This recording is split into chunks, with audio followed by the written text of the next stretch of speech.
Hello दोस्तों, स्वागत है आपका परीक्षा परीक्षा मंथन में। तो हम लोग प्रीवियस लेक्चर में सब कुछ कर चुके थे और हम न्यूक्लियर पावर प्लांट की सफाया करने के लिए आगे बढ़ रहे हैं। आज होगा न्यूक्लियर पावर प्लांट का सफाया।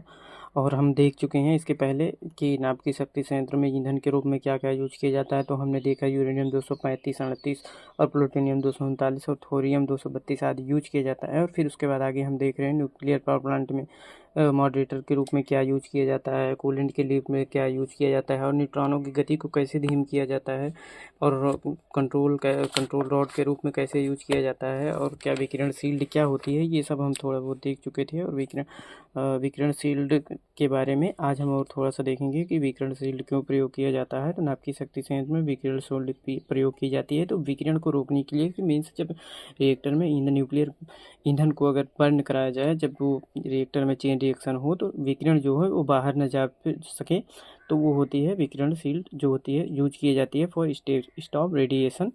तो विकिरण को रोकने के लिए न्यूक्लियर पावर प्लांट में विकिरण शील्ड यूज की जाती है। ये आज के लेक्चर में हम देख रहे हैं। और अगला हम देख रहे हैं कि भारत में आमतौर पर कैसे टाइप का रिएक्टर होता है। तो भारत में आमतौर पर BWR मतलब वो उबलता जल वाला रिएक्टर होता है। BWR के नाम से उसे हम जानते हैं। और बॉइलिंग वाटर रिएक्टर के बारे में हमने अपने प्रीवियस लेक्चर में हम आगे देख चुके भी हैं, सारा कुछ हम समझ चुके हैं।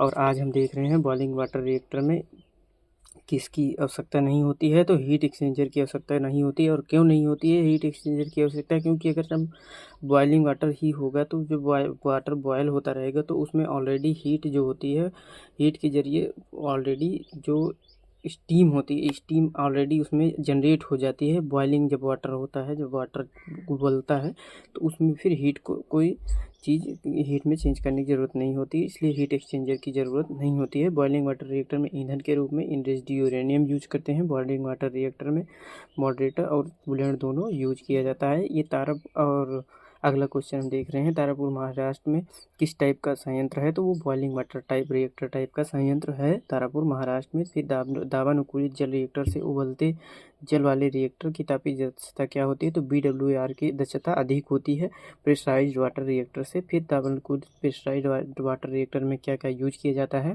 तो समृद्ध ईंधन यूज करते हैं, इनरिच्ड फ्यूल यूज करते हैं, हल्का या भारी जल यूज करते हैं कूलेंट और मॉडरेटर के रूप में। हाईएस्ट प्रेशर उसका होता है 140 किलोग्राम पर सेंटीमीटर स्क्वायर लगभग। और हाईएस्ट टेम्परेचर उसका होता है 280 डिग्री सेल्सियस लगभग। फिर कांडू रिएक्टर क्या होता है, इसको आप गूगल करके देखिएगा एक बार, कांडू रिएक्टर होता कैसे है और देखने में कैसा होता है। कांडू रिएक्टर का पूरा फुल फॉर्म क्या है। तो कांडू रिएक्टर का पूरा full form cadmium deuterium uranium reactor. CANDU reactor का पूरा फुल फॉर्म तो cadmium deuterium uranium reactor. Cadmium deuterium uranium reactor बराबर कांडू रिएक्टर। रिएक्टर में प्रयोग होते हैं तो क्या, प्राकृतिक यूरेनियम ईंधन के रूप में। और भारी जल क्या होता है, मॉडरेटर और कूलेंट के रूप में।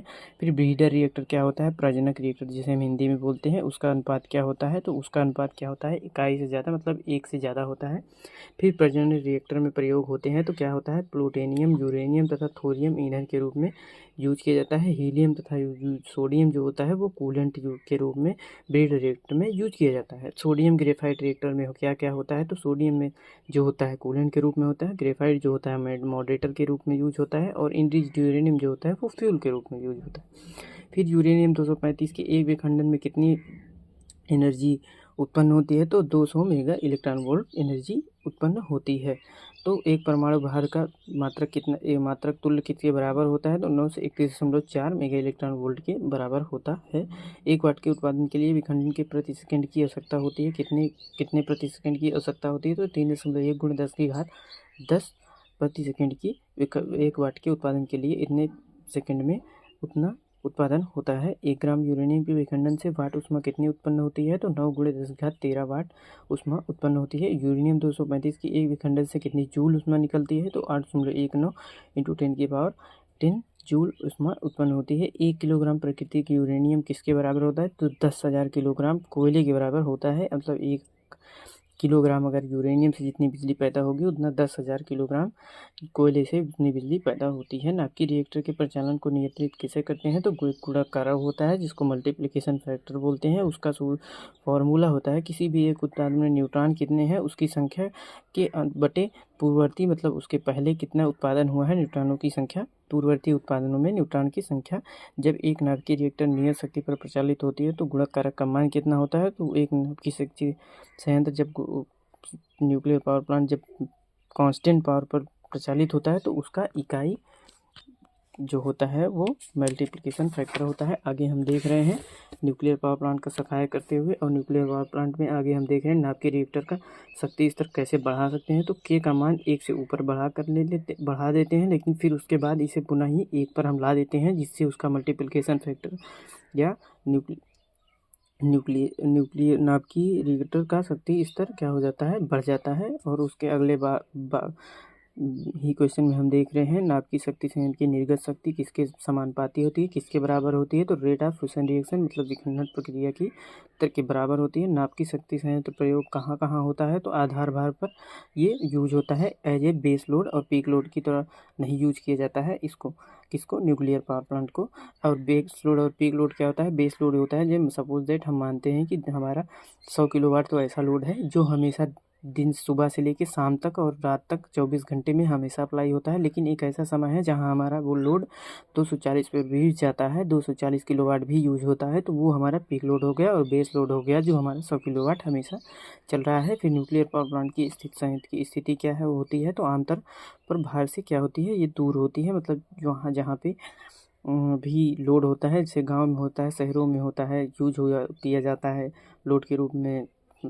हम अपना बल्ब जलाते हैं, चार्जर चलाते हैं, प्रेस चलाते हैं, हीटर, कूलर और बहुत सारे इंडस्ट्रियल यूज होते हैं, तो उनसे इसलिए इसे दूर किया जाता है ताकि ह्यूमन बींग्स को और बहुत सारे जीव जंतुओं को और लोगों को उससे कोई नुकसान ना हो। और अगली में तरफ देख रहे हैं भारत में न्यूक्लियर पावर प्लांट कहाँ कहाँ पे हैं? तो तारापुर महाराष्ट्र में 380 मेगावाट का पावर प्लांट है। राणा प्रताप सागर राजस्थान कोटा में 200 मेगावाट का है। और कलपक्कम तमिलनाडु में 460 मेगावाट का एक हमारा न्यूक्लियर पावर प्लांट है। नरोरा उत्तर प्रदेश में 470 मेगावाट का एक हमारा न्यूक्लियर पावर प्लांट है। कुडुनुकुलम तमिलनाडु में अभी एक निर्माणाधीन है। तो ये हुआ हमारा न्यूक्लियर पावर प्लांट का आज सफाया। अब आगे हम इसके बाद हम आगे करेंगे सोलर पावर प्लांट, और सोलर पावर प्लांट के बारे में बहुत सारी थ्योरी हम पूरी करने के बाद उसके बाद हम आगे देखेंगे सोलर पावर प्लांट के ऑनलाइन क्वेश्चन और उसका करेंगे हम सफाया। थैंक्स फॉर वॉचिंग परीक्षा मंथन।